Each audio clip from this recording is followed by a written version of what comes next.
Hey guys, Matt, IronTrap Garage, and we are back with the free T project. So a lot of people have been asking what's going on, why aren't the driving videos happening, etc., etc.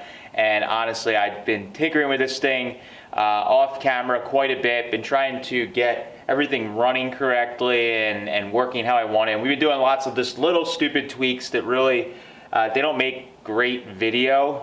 It's just kind of going back and doing a lot of stuff. I've learned a big lesson in all of this project. Don't rush to throw a car together to look like a car for a car show because it just really caused a lot of problems. So there's a lot of stuff that we skipped over, didn't do, or I didn't like, and we had to go back and change it. And I'm still tweaking stuff, honestly. I've driven it around a little bit, but I'm redoing some of the throttle linkage and stuff like that to get the thing to work a little better. And one big thing I wanted to show that I did not do, but I wanted to show on camera was working out the front shocks on this car. When I originally built the car and we were putting it together, I was actually thinking about doing lever shocks, kind of like I have on the Pagoda City Coupe. I took old rear 46-48 lever shocks and put them underneath of the frame at an angle, and it kind of hid the shocks. Looks really nice, but it is kind of an earlier look, not as common on some of the later cars, later build date of cars. So with this car kind of being like a mid-50s style build, so to speak, I thought it would be more fitting to have the tube shocks on it, the aircraft style with the like flare at the shroud. It was super common looking at all the photos. A lot of these cars were running these, and it was very rare to see a car, especially one that would have been this dolled up, to have lever shocks on it. So I made the decision to swap out the idea of putting tube shocks on, which totally changed everything with the front end here and my original plan. So I ordered up a set of these SoCal Speed Shop. They started making these reproduction aircraft style tube shocks to have the shroud that look like the old ones. I had some old shocks that I had picked up just through my picking adventures, and pretty much every one of them I had concerns about the old shocks with them leaking down or already had the fluid leaked out. So I didn't want to put something on, mock it all up, and then end up having an issue with it after driving the car for a few hundred miles. So I went ahead, bought the new ones. I also went ahead and got from one of the online hot rod suppliers just some stainless steel F1 style mounts. Now while the stainless steel ones, we can polish them.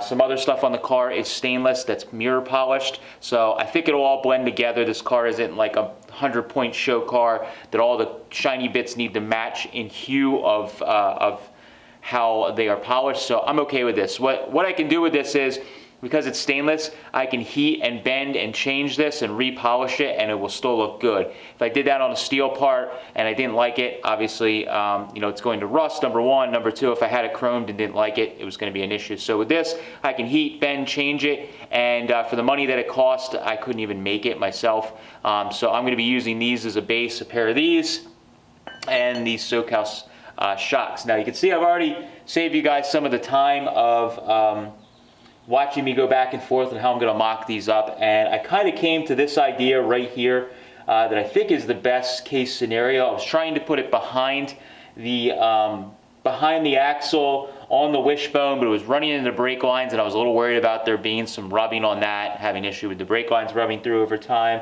And it also put this little shock bracket like right in the middle of the frame, and it was kind of not as nice looking. And so this is what I decided to do. It's like the lesser of two evils. So I have it just kind of taped, and I had the shock basically zip tied together about halfway in its travel. So that gives us room for plenty of travel down and a little bit of travel up if the car, if the suspension drops a little bit. So that should work pretty darn good. So now what I need to do is I'm going to be welding a bung onto the front of the axle. Luckily this axle is just an axle that we painted, so I can clean a little bit of the paint off, and I'm going to machine up a little bushing that's going to be threaded like a bung, and then we can actually run a bolt through the shock into that bung that's welded to the front of the axle. That will also space the shock away from the axle a little bit, and then we're going to have to heat and bend and modify this mount right here, and then we'll have to put some bungs in the frame, and hopefully I can touch up all the paint around it. It'll look okay. This is the nightmare that I'm dealing with myself jumping ahead on this car, but I want to show you guys how we're going to do this, and that's my long-winded intro, so let's get working.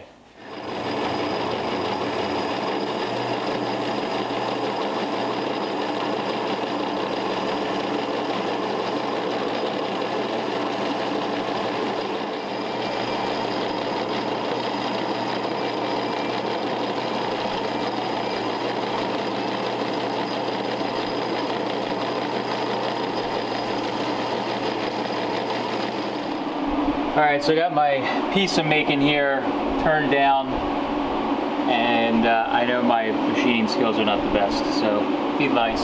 But what I needed to do was turn this whole thing down to 1 diameter, and then just the end section, I have a little spot that's marked there that needs to be turned down just a little bit more so that we can tap it. And I was just using this this piece here and kind of using it as a guide. So we're going to be doing basically this same look, except, you know, we're going to have a section that we're leaving on out here that's going to weld to the frame. So I need to turn it down just a little bit so that I can do a 5/8 18, put a die on there and turn the threads into that. So I got to turn down just this little section in here for where the nut's going to ride. So I'll do that. Should be like 1 or 2 passes, and then we can pull it out, cut it down in the bandsaw or use the parting tool, and we should be good to go for our first little shock mount piece for the axle.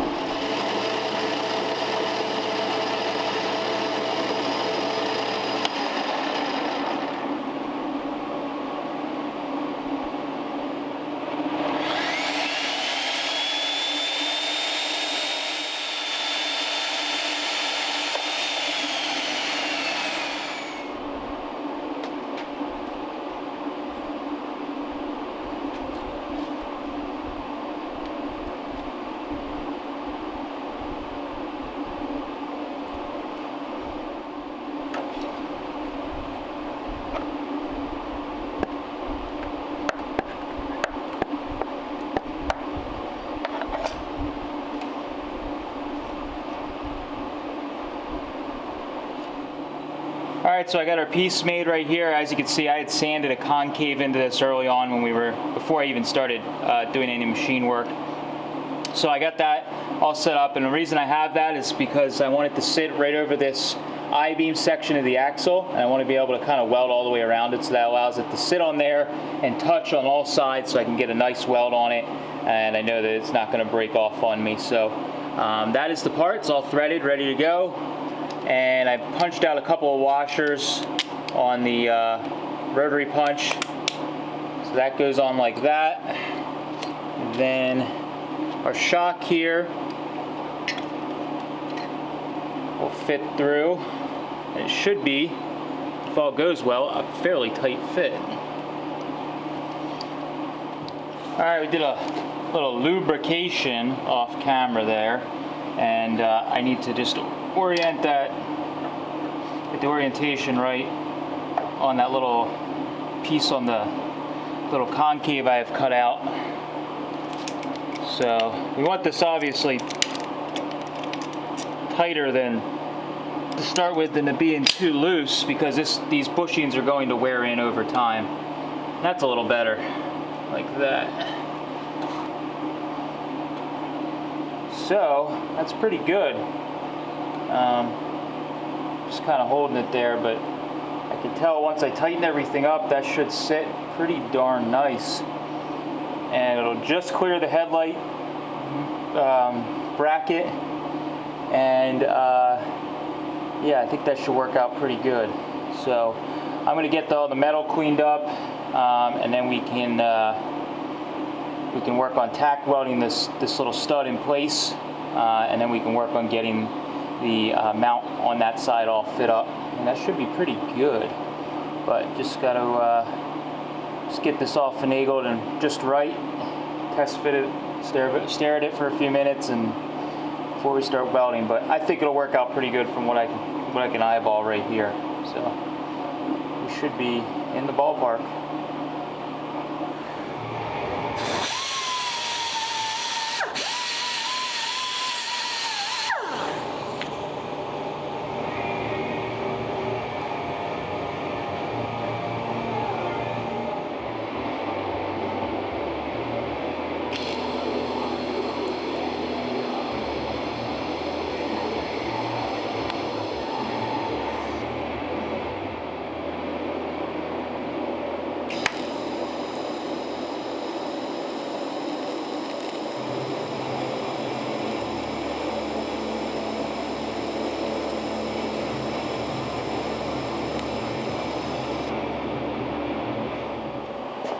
Alright, so let's give this a test fit. I put a couple pretty decent tacks on this. This shock is a pretty tight fit on this bushing. When these bushings are new, they're a very tight fit. I even checked it on the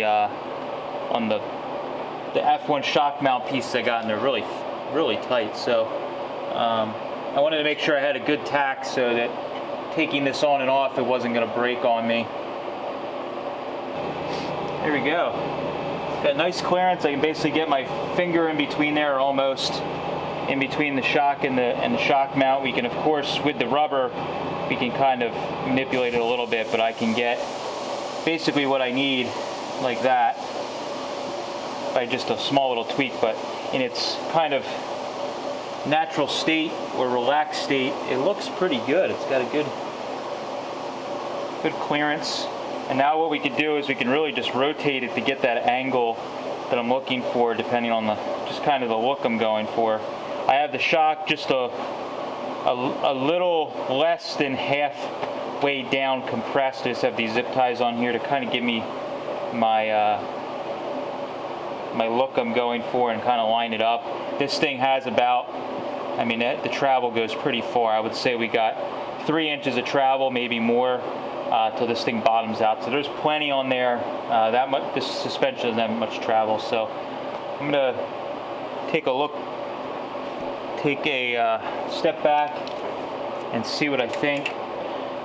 Check our hardware here.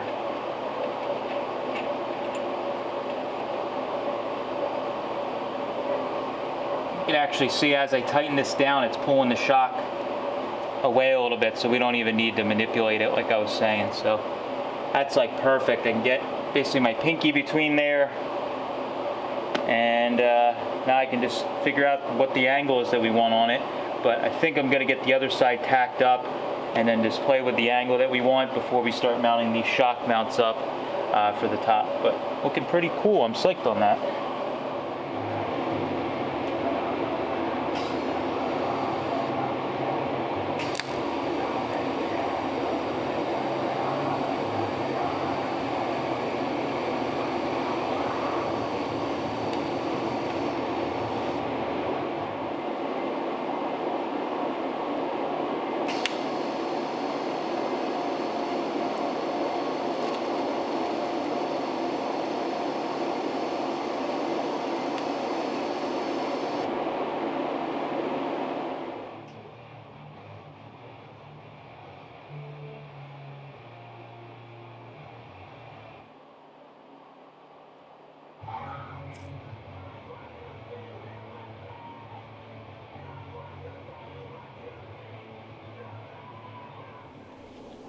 Alright, so I got the other side tacked up and kind of half mocked up, and I'm actually really liking the look of this.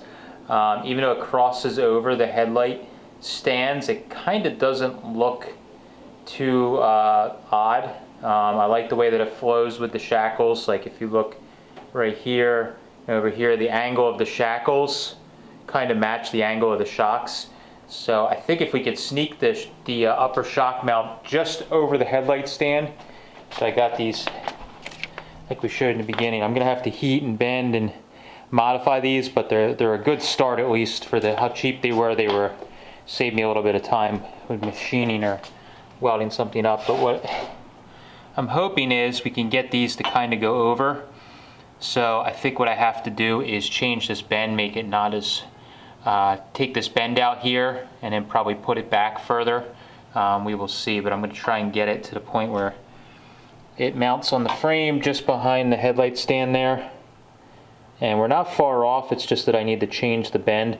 I'm hoping to have enough material. If not, we may be cutting and modifying this and adding some material to it, which means I'll have to go get some stainless solid bar. Will be my next thing, but I think we can make this work, even if we gotta lengthen it. But it'll kind of sit over like that, and it's pretty close without me even modifying anything yet. So I think if I take some of the bend out, it'll drop it a little bit, and I think it'll actually get us right where we need it, and then we can basically put some bungs or threaded inserts in the side of the frame there, and it should work pretty good. So yeah, I'm pretty psyched with how it looks. It's really just like in the little books in the early to mid 50s.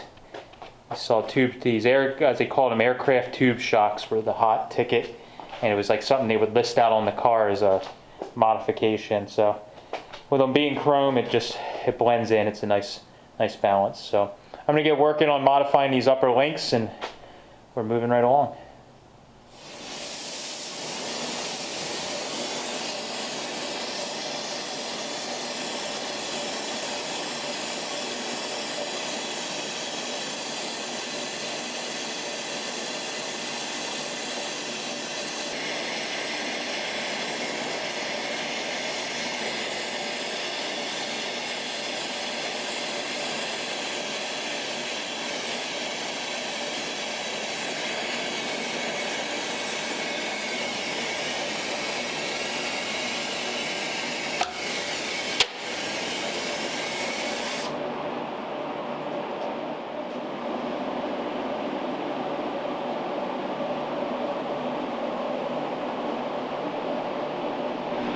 Alright, so like a lot of these projects, I spend a lot of time thinking and looking and modifying to go a different direction. So don't mind the noise of the fans. It's like 90 degrees here and crazy humidity. So anyway, so I ended up heating and straightening this piece here. And then what I decided was, this is the best case scenario. I was going to put the, let me grab it here.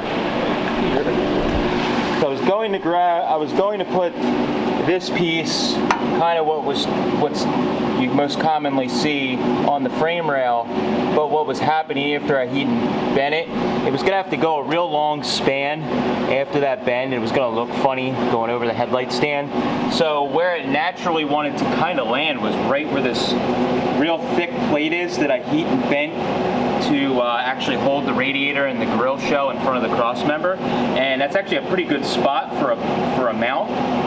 So I cut this mount off just below the bolt holes, or just above rather, and that, you can see how it's just kind of naturally sitting right there on that pad. So what I'm going to do is get a piece of like 1/4 inch stainless plate that I have in the stash here in my supplies area, and I'm going to make a plate that matches the shape of the one that's already on here. Then we'll weld this to the plate, and then the plate will then bolt through the cross member and through all this heavy plate in here. And when this is welded to my stainless plate, which is bolted through the whole front cross member, that's all welded into the frame rails, should be plenty strong. I'm not super happy with how it's at an angle as well, but I think with how heavy all this stuff is, with this being stainless, the plate being stainless, going through this like 5/8 plate, and then also going through the cross member through bolted, I don't think it's really going to have any issues at all. But we're going to go overboard and fully weld this all around and build this up with filler material in here, and we'll get this sitting just right, and I think it should work out pretty good. It's going to probably be overkill because this car is fairly light in the front end, so I don't think we're going to have too much problem. But you can see the angles kind of matching the front shackle angle, which is pretty cool, and I think it'll work out pretty good. But this is kind of like stuff you have to do when you don't plan ahead. I can only be mad at myself here. So I'm going to cut a plate out, make a pattern out of tape here to mount there, and then I'm going to take that tape pattern off, and then we can lay it on some stainless plate, cut it out, and then start tacking it up on the car, take it off the car, weld it, etc., etc. I'm going to get to work. I'm sweating my butt off. Alright, so I got this piece made, I got it drilled, kind of sitting in place, and all I want to do is just put a tack or two on it where it's touching, just to hold it in place. Then we can take everything apart and weld it on the bench here. So I'm going to try and get in here around everything, get in and out really quick so we don't start anything on fire or cause any damage to anything. Always fun. This is where I start cursing myself.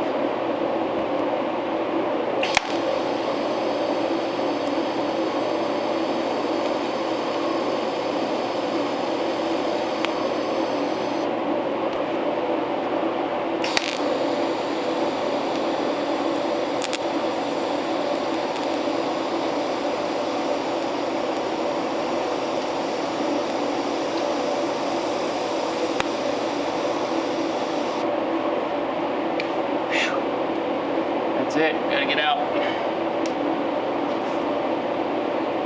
up off that tape. Of course, I'm almost out of welding gas, so let's see if we can make it through these two, three tacks I need to do. On a Sunday, nothing's open, isn't that how it always is?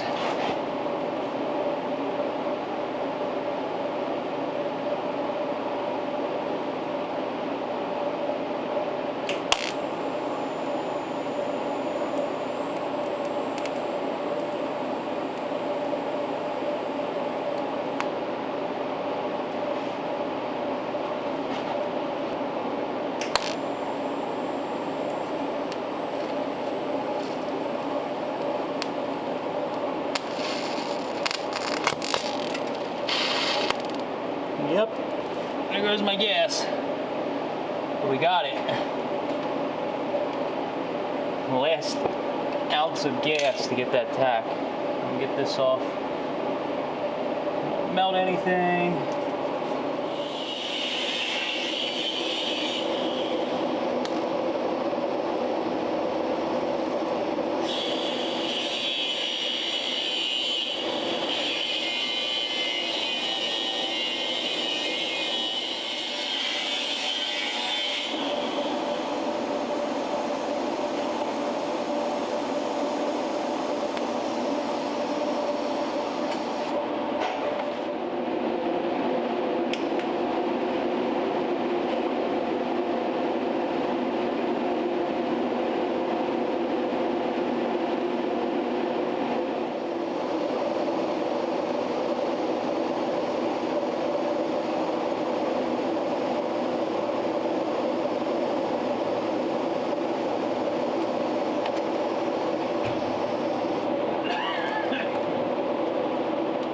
Alright, so we got the stands all mounted up. I ended up sanding them and smoothing them out to kind of make them look like an old kind of cast or made part, forged part, whatever you want to call it. But this is the stand, how it sits down there. And I just hit it with a small DA sander. I'm pretty happy with how it's sitting on both sides. Show you guys this one. I have a little piece of cardboard that's just kind of keeping my shock distance on this one. It's not quite as relaxed as the other side, but you can see it kind of matches the angle of the headlight stand. So after looking at this, I think what we're going to do is actually we're going to do a light polish on these instead of painting them black, because I think it'll match with all the other stuff that's around it. So we're going to work on center punching these holes, drilling the holes, and then bolting everything up. After we make sure it all fits, then we'll take it apart, polish it, put it together for the last time, which is very exciting.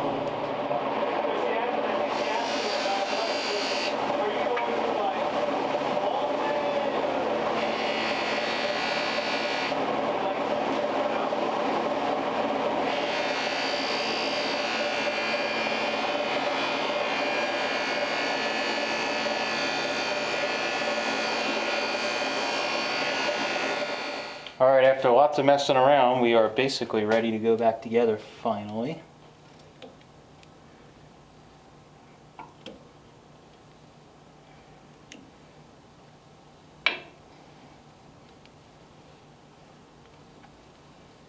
Went ahead and polished these on the, did a kind of quick polish on the buffer. Didn't want to go overboard, but wanted them to look kind of flow with the polished aluminum. So got our bolts here. Alright, so we got the shock mounts all bolted up on the top and everything's nice and sturdy. We gave it a good shake. It feels extremely sturdy, which is awesome. We ended up drilling and tapping into the cross member for those bolts. The more we looked at it, doing through bolts with nuts was going to be a pain in the butt, and between the thickness of the cross member and then also those real thick pieces of bar that I made, the flat bar stock they made to actually hold the cross member, we had like something like close to a ½ inch thick of material to drill and tap into, which is more than enough. So we drilled, we tapped, we got some 3/8 bolts in there, 3 of them on either side. They're sturdy. I have no problem with those things going down the road. So now, gasp, he's standing on the car. But the shocks work. They They go up and down, everything seems good. With me bouncing on it, it looks really good. The car was a lot bouncier before when I didn't have shocks on. I jumped on it, you could just feel it just bouncing around. The couple little test drives I took, the thing was just pogoing around when you'd hit a bump. You know, I would go over a speed bump. The thing was really bouncy because obviously there was no shocks on the front. So now with having some proper shocks on there, the thing is going to be much more sturdy driving around, and we should be really good. So the only thing I need to do to finish out this project that we didn't do for this video was the lower shock mounts. I have them stitched in, but I need to completely weld them around. I'm going to actually throw that on the lift because I don't feel like welding it on the ground and laying on the ground anymore than I have to. So we're going to do that when we go through and do all the bolt check and hardware safety check on the car before we really start driving it. I'm going to go and do that weld. We need to work on the rear shocks, get them hooked up. They're much less complex, which will be really, really nice. So we can get the rear shocks on. I just got the linkage in for the carbs, so we can do the final redoing of the carb linkage. And finally, we should be able to start putting a couple miles on this thing once we just get through the carb tuning and stuff. So really happy. This is a fun but challenging project to work around all this nice paint and you know, finished out car. Not something I'd ever want to have to do again. So I definitely learned a lesson with this car with kind of pushing to throw it together to make it look like a car, to make it to a car show. I am now paying the price tenfold later on as I'm redoing all this stuff, and it's just kind of torture to myself. But we made it through. It looks awesome. Super psyched. That's a fun little update on the free T for everybody that's asking. Let me know, what do you think of the new shock mounts? I'd love to hear down below. As always, we do videos on Tuesdays, Fridays, and Sundays. Thanks, guys. Catch you later.